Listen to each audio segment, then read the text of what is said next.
شروع اللہ کے نام سے جو بڑا مہربان اور نہایت رحم کرنے والا ہے۔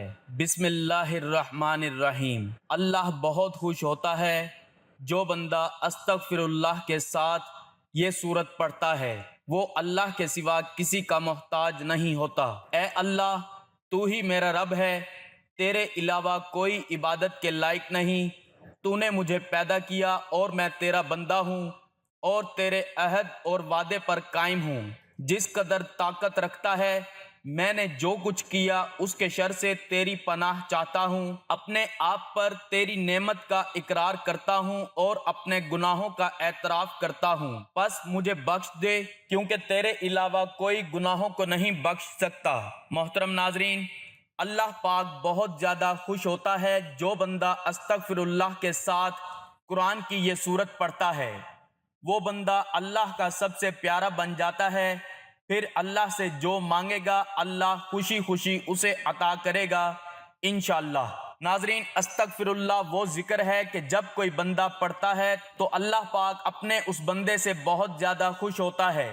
حضور نبی کریم صلی اللہ علیہ وآلہ وسلم نے ارشاد فرمایا، بہت عمدہ حالت ہے اس شخص کی جو قیامت کے دن اپنے نامہ اعمال میں کثیر استغفار پائے گا۔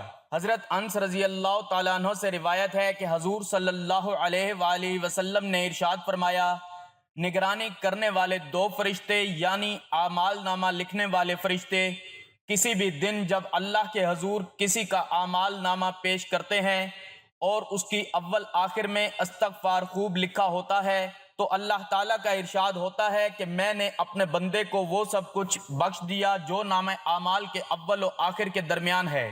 انسان میں شر کی طاقتیں دو ہیں، ایک انسانی نفس پہ اندرونی اور دوسرا شیطانی نفس پہ بیرونی طاقت ہے۔ یہ دونوں طاقتیں انسان کو گناہوں کی طرف لے جاتی ہیں، اس لیے اس دنیا میں رہتے ہوئے ہر انسان سے کچھ نہ کچھ غلطیاں اور گناہ صادر ہو جاتے ہیں، کیونکہ انسان خطا کا پتلا ہے سوائے انبیاء کرام علیہم الصلاۃ والسلام کے کہ وہ معصوم ہوتے ہیں، ان سے کوئی گناہ صادر نہیں ہوتا۔ نبوت سے پہلے بھی اور نبوت کے بعد بھی انبیاء علیہ السلام کی جماعت معصوم ہوتی ہے۔ یہ معزز گھرانے کے افراد ہوتے ہیں اور اللہ تعالیٰ ان کا بطور خاص انتخاب فرماتا ہے۔ یہ ہمارا متفقہ عقیدہ ہے۔ انبیاء کی تخلیق ہی ایسی ہے کہ وہ ان دونوں شر کی طاقتوں سے محفوظ ہوتے ہیں۔ انہیں جو نفس عطا کیا جاتا ہے وہ نفس مطمئنہ ہوتا ہے، جس میں طبعی طور پر ہر گناہ اور معصیت سے نفرت ہوتی ہے اور خالص عبادت اور رضا اس نفس میں مجتمع ہوتی ہے، اور شیطان کے تسلط اور غلبہ سے وہ محفوظ ہوتے ہیں، اس لیے ان کا ہر قول اور فعل نفسانی خواہش اور شیطانی تسلط سے پاک ہوتا ہے۔ حتیٰ کہ حالت نوم میں بھی ان کا دل بیدار رہتا ہے اور ان کا مزاح بھی اتنا پاکیزہ ہوتا ہے کہ حق کے دائرے سے باہر نہیں ہو سکتا۔ توبہ و استغفار کی فضیلت۔ جب انسان خطا کا پتلا ہے تو ان خطاؤں کے ازالے کے لیے قرآن کریم نے ہدایت دی اور رہنمائی کی۔ چنانچہ سورۃ آل عمران کی ایک آیت میں اللہ تعالیٰ فرماتا ہے کہ میرے کچھ بندے ایسے ہیں جن کا حال یہ ہے کہ اگر کبھی کوئی گناہ کا کام ان سے ہو جاتا ہے یا ان سے کوئی گناہ ہو جاتا ہے، یعنی وہ اپنے اوپر ظلم کر لیتے ہیں، تو فوراً اللہ انہیں یاد آ جاتا ہے اور وہ اللہ سے اپنے اس گناہ کی معافی مانگنے لگ جاتے ہیں، استغفار کرتے ہیں، کیونکہ وہ جانتے ہیں کہ اللہ کے سوا اور کون ہے جو گناہ معاف کر سکتا ہے، اور یہ لوگ کبھی جان بوجھ کر اپنے گناہوں پر اصرار نہیں کرتے۔ اس آیت میں اللہ نے یہ بیان فرمایا ہے کہ کسی سے گناہ سرزد ہو جائے تو اسے چاہیے فوراً اللہ کو یاد کرے۔ ایسے لوگ اللہ کو بہت پسند ہیں۔ یہ لوگ گناہ کے بعد فوراً توبہ اور استغفار کرنے لگتے ہیں، اللہ کی طرف رجوع کرتے ہیں، گناہوں پر جمتے نہیں ہیں۔ ایسے لوگوں کو اللہ مغفرت اور دخول جنت سے نوازے گا۔ امام ابن کثیر رحمۃ اللہ علیہ نے لکھا ہے کہ حضرت انس رضی اللہ تعالیٰ عنہ فرماتے ہیں کہ جب یہ آیت اتری تو شیطان رونے لگا اور شیطان نے کہا، اے میرے رب، تیری عزت و جلال کی قسم، جب تک تیرے بندوں کی روحیں ان کے جسموں میں رہیں گی اور وہ زندہ رہیں گے میں انہیں گمراہ کرتا رہوں گا۔ تو اللہ نے فرمایا، میری عزت و جلال کی قسم، جب تک میرے بندے مجھ سے استغفار کرتے رہیں گے میں مسلسل ان کو بخشتا رہوں گا۔ احادیث میں نبی کریم صلی اللہ علیہ وآلہ وسلم نے استغفار کی فضیلت بیان فرمائی ہے ایک حدیث میں رسول کریم صلی اللہ علیہ وآلہ وسلم فرماتے ہیں، جو شخص استغفار کی کثرت کرتا ہے، یعنی ہمیشہ استغفار کرتا رہتا ہے، مسلسل استغفار کرتا ہے، اللہ تعالیٰ ہر تنگی اور پریشانی سے اس کے لیے راستہ نکال دیتا ہے، اور اللہ تعالیٰ ایسے آدمی کو غم سے نجات اور رہائی نصیب فرماتا ہے، اور اس آدمی کو اللہ تعالیٰ ایسی جگہ سے روزی پہنچاتا ہے کہ اس کے گمان میں بھی نہیں ہوتا، اسے معلوم بھی نہیں ہوتا، ایسی جگہ سے اللہ اسے رزق عطا فرماتا ہے۔ یہ حدیث ہمیں یہ تعلیم دیتی ہے کہ ہم کثرت سے چلتے پھرتے اپنے کاموں میں مشغول ہوں، تب بھی استغفار کرتے رہیں، اور اس کے 3 بڑے فائدے اس حدیث میں پیارے رسول کریم صلی اللہ علیہ وآلہ وسلم نے ہمیں بتائے ہیں۔ ایک فائدہ یہ ہے کہ استغفار کی برکت سے اللہ ہمیشہ پریشانیوں سے بچائے گا، اور اگر کوئی آدمی کسی پریشانی میں مبتلا ہوگا، اللہ تعالیٰ اس پریشانی سے اسے نکال دے گا۔ دوسرا فائدہ یہ ہوگا کہ ہر غم سے اللہ ہمیں نجات عطا فرمائے گا، اور تیسرا فائدہ یہ ہوگا کہ اللہ تعالیٰ ہمیں ایسی جگہ سے روزی دے گا جہاں ہمارا گمان بھی نہیں ہوگا، غیب کے خزانوں سے ہمیں اللہ تعالیٰ روزی عطا فرمائے گا۔ نبی کریم صلی اللہ علیہ وآلہ وسلم تو تمام گناہوں سے معصوم تھے، پھر بھی آپ صلی اللہ علیہ وآلہ وسلم کثرت سے استغفار کرتے تھے۔ چنانچہ حضرت ثوبان فرماتے ہیں کہ نبی کریم صلی اللہ علیہ وآلہ وسلم جب نماز سے فارغ ہوتے تو پہلے 3 مرتبہ استغفار کرتے اور پھر یہ دعا پڑھتے، اللہم انت السلام ومنک السلام تبارکت یا ذو الجلال والاکرام۔ مسلم شریف میں حضرت عائشہ رضی اللہ تعالی عنہا سے منقول ہے کہ جب سورہ نصر نازل ہوئی تو آپ صلی اللہ علیہ وآلہ وسلم بکثرت سبحان اللہ و بحمدہ استغفر اللہ و اتوب الیہ پڑھتے تھے۔ ہمیں بھی چاہیے کہ ہم اس حدیث پر عمل کریں اور نماز کے بعد استغفر اللہ پڑھنے کا اہتمام کریں۔ ایک دوسری حدیث حضرت ابو ہریرہ رضی اللہ تعالیٰ عنہ سے منقول ہے کہ رسول کریم صلی اللہ علیہ وآلہ وسلم نے فرمایا، اللہ کی قسم میں دن میں 70 بار سے زیادہ اللہ تعالیٰ سے استغفار کرتا اور توبہ کرتا ہوں۔ آپ صلی اللہ علیہ وآلہ وسلم اتنی کثرت سے استغفار کرتے، اس سے مقصود امت کو ہمیں استغفار و توبہ کو ترغیب دلانا تھا کہ حضرت صلی اللہ علیہ وآلہ وسلم باوجود یہ کہ معصوم اور تمام مخلوقات سے افضل ہیں، پھر بھی جب آپ صلی اللہ علیہ وآلہ وسلم نے دن میں 70 بار توبہ و استغفار کی تو امت کے گناہ گاروں کو بطریق اولا استغفار و توبہ بہت کثرت سے کرنی چاہیے۔ اب استغفار کن کلمات یعنی کن الفاظ سے کرنا چاہیے، اس کے لیے احادیث میں مختلف الفاظ آئے ہیں۔ جس بندے کو جو یاد ہوں وہ کلمات استغفار کے پڑھتے رہنا چاہیے۔ ایک کلمہ استغفار کا استغفر اللہ الذی لا الہ الا هو الحی القیوم واتوب الیہ، جسے یہ یاد ہو یہ پڑھتا رہے۔ ایک کلمہ استغفر اللہ ربی من کل ذنب واتوب الیہ، یہ بھی پڑھ سکتے ہیں، اور جسے یہ یاد نہ ہو تو استغفر اللہ ہی پڑھتا رہے۔ یہ مختصر کلمہ ہر مسلمان کو یاد ہوتا ہے، اسے پڑھتے رہنا چاہیے، اسے زبان پر ہر وقت جاری رکھیں۔ اللہ تعالی ہمیں استغفار کی تمام فضیلتیں عطا فرمائیں گے۔ اسی طرح احادیث مبارکہ میں ہے کہ رسول کریم صلی اللہ علیہ وآلہ وسلم نے فرمایا، ہر انسان خطا کار ہے، یعنی ہر انسان گناہ کرتا ہے، کوئی نہ کوئی غلطی سرزد ہو جاتی ہے، اور بہترین خطا کار وہ ہیں جو توبہ کرتے ہیں، یعنی جن لوگوں سے گناہ ہو گیا اور انہوں نے اپنے گناہ سے توبہ کر لی، یہ سب سے بہترین لوگ ہیں۔ اگر انسان گناہ سے توبہ نہیں کرتا بلکہ بار بار گناہ کرتا رہتا ہے تو اس کا دل سیاہ ہو جاتا ہے۔ اس لیے حدیث پاک میں ہے کہ آپ صلی اللہ علیہ وآلہ وسلم نے فرمایا، جب کوئی بندہ مومن یعنی مسلمان گناہ کرتا ہے تو اس کے دل پر ایک سیاہ نقطہ لگ جاتا ہے، پھر اگر وہ اس گناہ سے توبہ کر لیتا ہے اور استغفار کرتا ہے تو اس کا دل صاف کر دیا جاتا ہے، یعنی وہ سیاہ نقطہ ہٹا دیا جاتا ہے۔ اگر وہ آدمی زیادہ گناہ کرتا ہے تو وہ سیاہ نقطہ بڑھتا رہتا ہے یہاں تک کہ اس کے دل پر چھا جاتا ہے اور پورا دل سیاہ ہو جاتا ہے۔ اللہ تعالی ہم سب کی اس سے حفاظت فرمائے۔ جو بندہ گناہوں سے سچی توبہ کرتا ہے اور اپنی توبہ پر قائم رہتا ہے، اللہ تعالیٰ اس کے تمام گناہوں کو معاف کر دیتا ہے۔ ایک حدیث میں آپ صلی اللہ علیہ وآلہ وسلم فرماتے ہیں، گناہوں سے صحیح اور پختہ توبہ کرنے والا شخص ایسا ہے کہ گویا اس نے گناہ کیا ہی نہ ہو۔ اللہ تعالی ہمیں توبہ و استغفار کی کثرت کرنے کی توفیق عطا فرمائے، آمین۔ استغفار کے معنی ہے کہ گزشتہ گناہوں کی معافی مانگنا، اور توبہ کی حقیقت ہے آئندہ گناہ نہ کرنے کا عہد کر لینا، یا زبان سے گناہ نہ کرنے کا عہد استغفار ہے اور دل سے عہد توبہ۔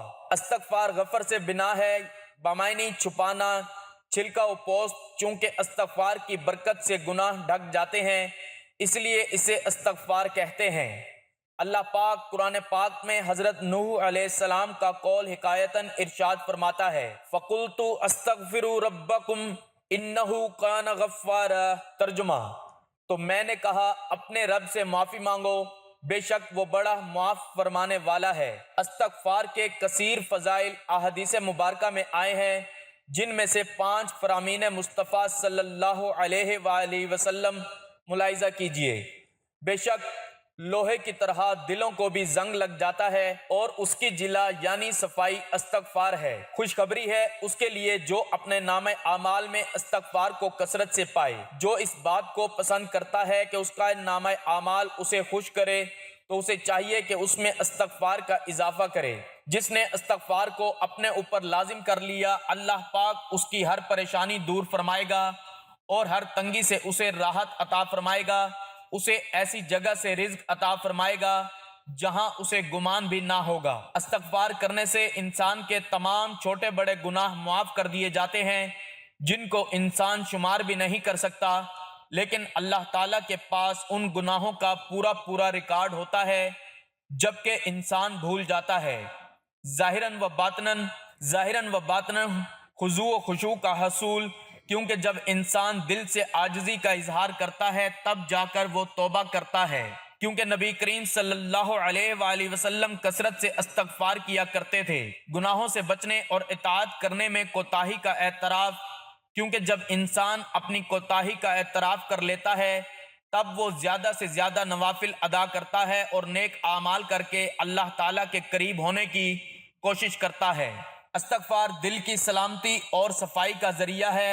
استغفار پڑھنے والا بندہ اللہ کو بہت ہی زیادہ پیارا لگتا ہے۔ تو جب آپ استغفار کے ساتھ قرآن کی یہ سورت پڑھیں گے جو قرآن کی بہت پیاری سورت ہے، تو سوچیں اللہ اس بندے سے کتنا زیادہ خوش اور راضی ہوگا، اللہ پاک کو وہ بندہ کتنا پیارا لگے گا۔ پھر جب آپ اللہ تعالیٰ سے اپنی حاجت کے لیے دعا کریں گے تو کیا ایسا ہو سکتا ہے کہ آپ کی حاجت پوری نہ ہو؟ بلکہ اللہ پاک تو خود فرماتا ہے، اے میرے بندو مانگ تجھے کیا چاہیے، جو کچھ بھی مانگے گا انشاءاللہ میرا مالک آپ کو دے گا۔ دنیا کی ہر چیز آپ کے قدموں میں ہوگی، بس آپ نے پورے یقین سے کسی بھی نماز کے بعد یہ عمل کرنا ہے۔ ویسے تو قرآن کریم مکمل طور پر انسانیت کے لیے باعث ہدایت، رحمت اور شفا ہے۔ قرآن مجید کی ہر آیت کی تلاوت باعث خیر و برکت ہے۔ اس کے ہر حرف پر 10 نیکیاں ملتی ہیں، لیکن احادیث میں قرآن کی بعض مخصوص آیتوں اور سورتوں کے خاص فضائل بیان ہوئے ہیں۔ انہی خاص صورتوں میں سے ایک سورت الاخلاص ہے۔ اس صورت میں اللہ تعالیٰ کی بے شمار برکتیں، رحمتیں اور بے شمار عطیات پوشیدہ ہیں، جو انسانوں کے دینی و دنیاوی حالات اور معاملات کو بہتر بنانے اور سدھارنے میں مؤثر طاقت رکھتے ہیں۔ لیکن افسوس کی بات ہے کہ ان فضیلتوں، رحمتوں اور برکتوں سے بہت سے لوگ ناواقف ہیں۔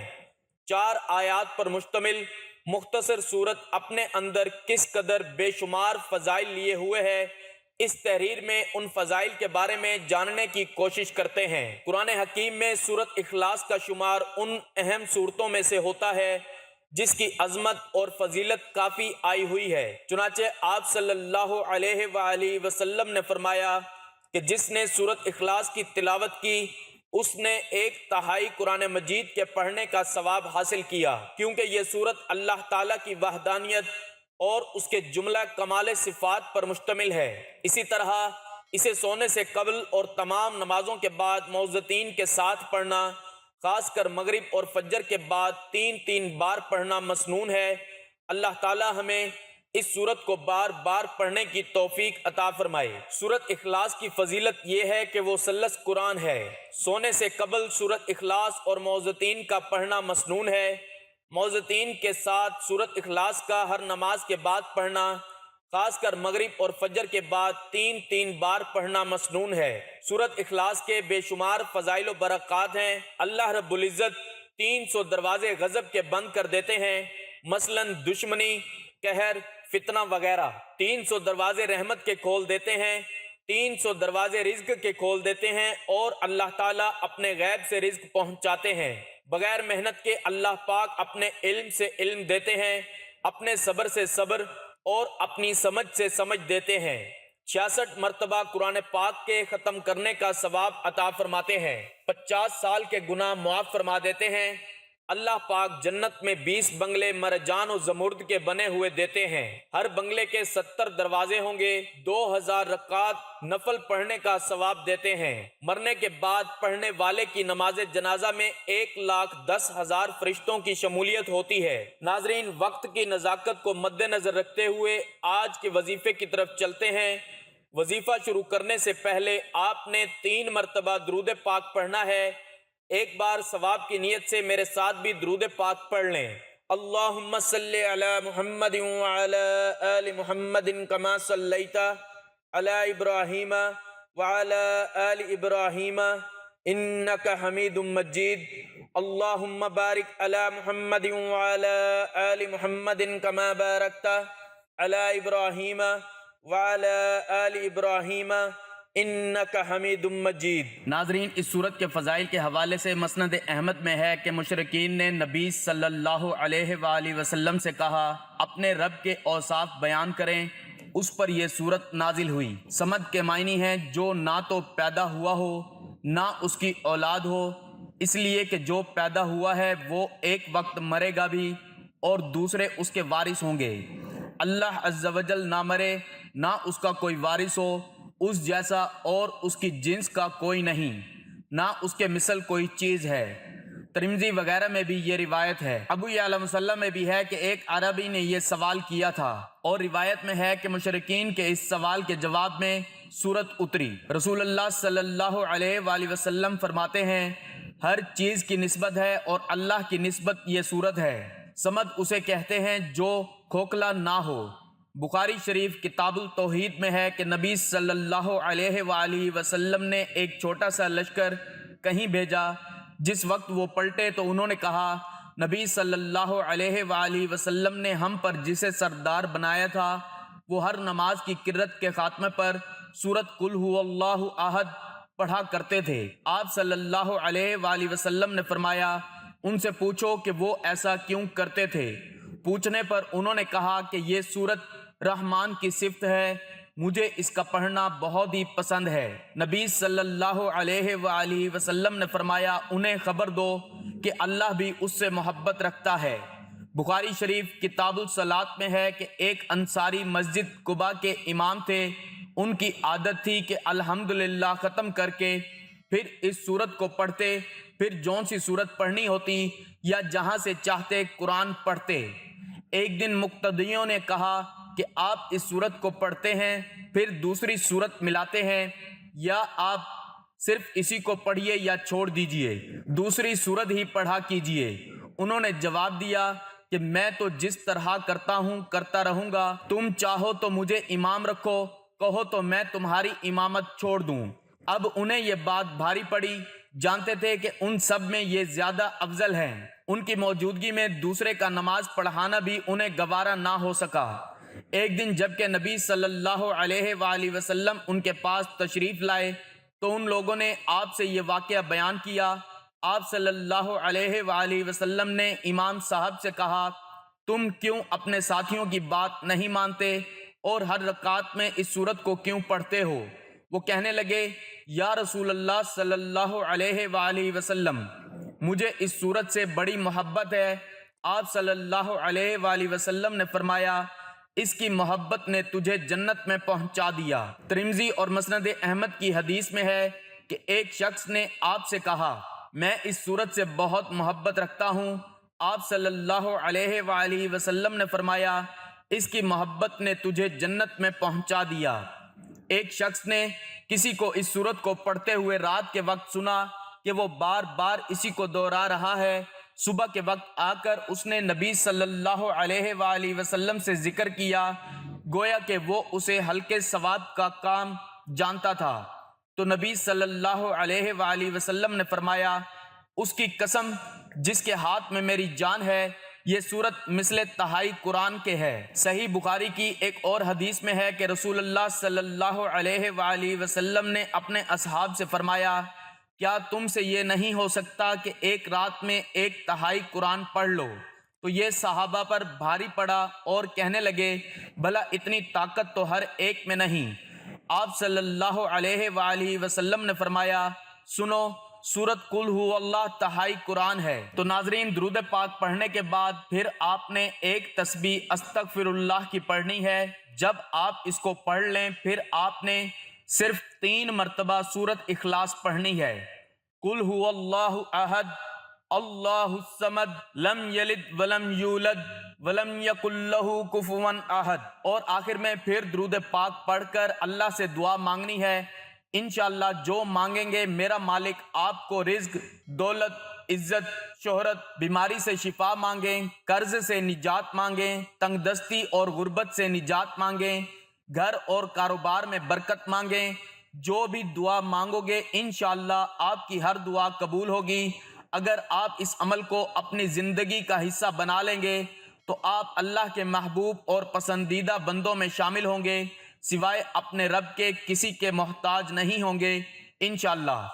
اللہ تعالیٰ سے دعا ہے کہ ہمیں ہر وقت توبہ استغفار کر کے بہتر عمل کرنے کی توفیق دے، اور اللہ پاک میرا سنانا اور آپ کا سننا اپنی بارگاہ الہی میں قبول و منظور فرمائے، آمین۔ ناظرین، گزارش ہے کہ اللہ تعالیٰ کے 99 ناموں میں سے کوئی ایک نام لکھ کر کمنٹس میں ضرور شیئر کریں۔ اللہ تعالیٰ ہم سب کا حامی و ناصر ہو، آمین۔ جزاک اللہ۔